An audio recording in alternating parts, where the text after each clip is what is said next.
Hey everyone, this is Tim. We're going to go over the basic firearm safety rules and other things you need to know before you pick up a firearm or go into a gun store. First, we're going to go over the weapon safety rules. Number 1, treat every weapon as if it were loaded.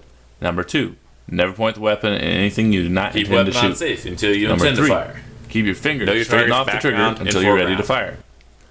Alright, now I'm going to explain clearing in a minute, but right now I'm going to just pick it up and clear it. And I'm going to go over what I'm talking about. This pistol, I will never treat as if it's not loaded. Means just that. Muzzle never gets pointed at someone, even if I open it up, check to see it's not loaded, anything like that. Never gets pointed at someone in jest or joke or anything like that. Never point the weapon at anything you do not intend to shoot. Means not that it's avoiding people. It's more cognizant than that. It's only being pointed at something deliberately. Generally perpendicular to your target. Whatever, I can move the firearm and keep it pointed at things that I want. It's not going to be in my hand when I turn to talk to somebody. I'm going to set it down because if I'm not thinking about it, I'm going to have it end up pointing someplace that it's not intended to. So if I'm not thinking about the firearm, I'm not holding it. So next, finger off the trigger. Does not mean above the trigger like that. It means above the entire trigger guard on the frame or the slide, whichever one is more comfortable for you, so that if something goes wrong and you make a fist or you pull off the gun, you're not going to hit the trigger. You can see here that the pistol's unsafe, and that's not a polite suggestion. Safeties will be used on every gun that has one. Alright, now if you notice with my M&P, there is no safety. It's designed to allow for that. It's designed to be drop safe. Doesn't matter. It doesn't need a safety. The only safety it has is a trigger bar safety where if you're not actually touching the trigger, it won't go off. That's completely acceptable. Hey everyone, this is Tim. We can go over the basics on how to unload and clear a firearm. First step is remove the source of ammunition. Second step is to remove ammunition from the chamber. And the third step is to clear it. There are 3 separate steps and they have to be done in order.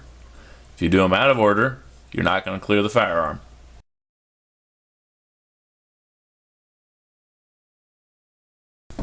Alright, first I'm going to show you how to unload and clear a 1911.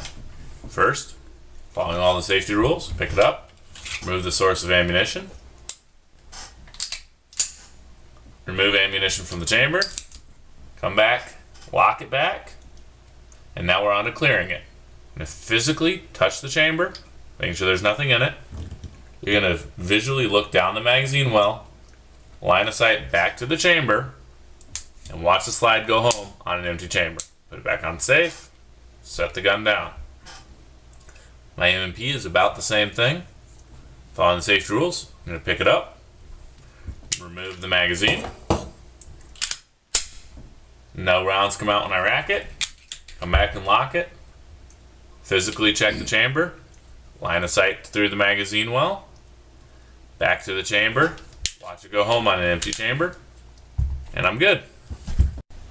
Alright, and now I'm going to show you how to clear a revolver. So, pick it up. Finger off the trigger.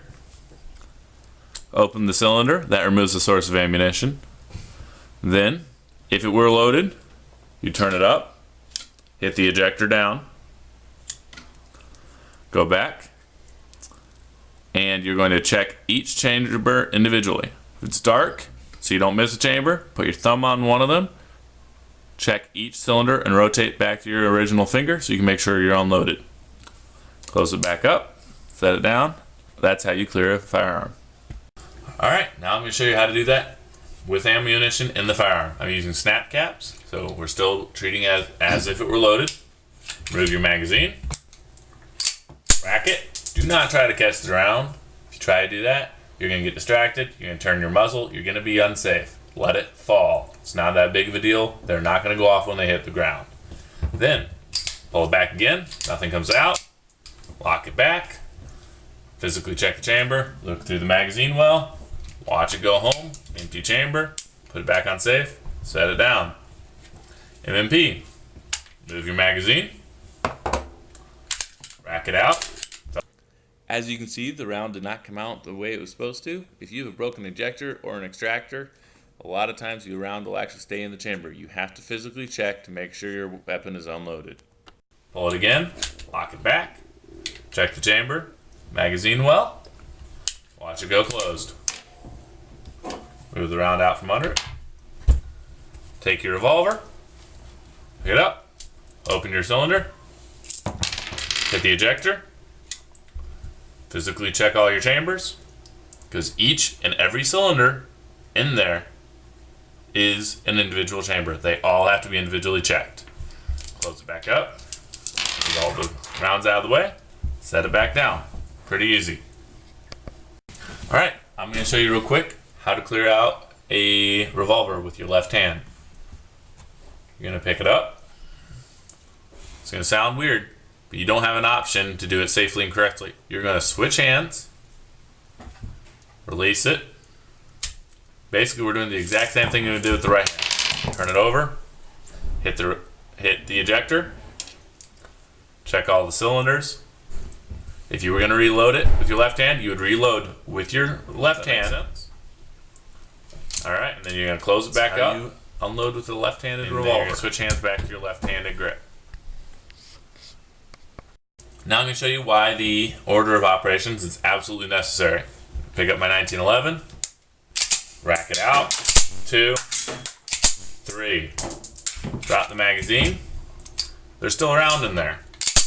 After the magazine comes out, you have to empty the chamber. Then you clear it. Check it again.